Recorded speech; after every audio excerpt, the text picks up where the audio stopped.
R. Lund has a question. R. Lund 3 says, I just heard about Prevenient Grace. I've looked it up and just don't understand it. Can you explain it? Probably not that well, because I don't hold to Prevenient Grace and haven't spent much time on it. My understanding, and informed Arminians in the comments can respond to this as well, but my understanding is that Prevenient Grace would be starting with the belief of affirming total depravity, or that mankind... let me say this carefully. I'm not saying mankind is incapable of being aware of any truths about God. I'm not saying that, but total depravity would hold that mankind, one of the things it would hold is that mankind, even when the gospel's being preached, even if the Holy Spirit is like doing some sort of work in the life of the person, like, or in the mind of the person, in the conscience of the person, that they will always say no to the gospel. They're so depraved that they're just always going to reject the gospel, reject Christ, reject God. They're so disposed against God that they'll say no always to the gospel.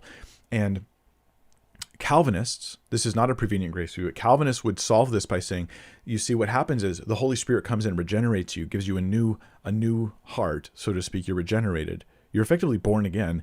And as a result of that, you always say yes to Jesus. Just like you would have always said no, now you always say yes. And that's part of the heart of Calvinism, is that regeneration precedes faith. Yeah, you get regenerated before you believe, at least logically. The regeneration, put it this way, is the cause of your belief. Arminians, as I understand it, would respond to this with prevenient grace.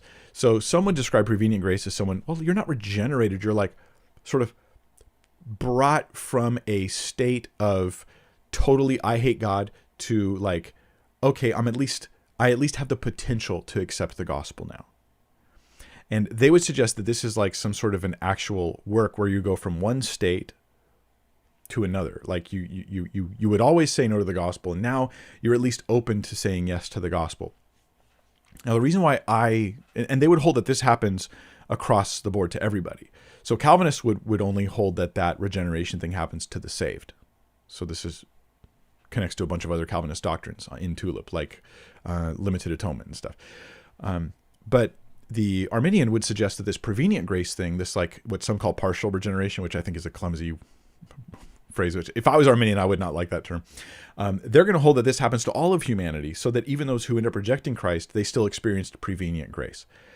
Now, you could argue that what I believe is a prevenient grace thing, because I do think the Holy Spirit's working on people, but I don't think he's taking them from a state of spiritual deadness to a state of spiritual ability that they didn't have. I just don't think it's that particular work.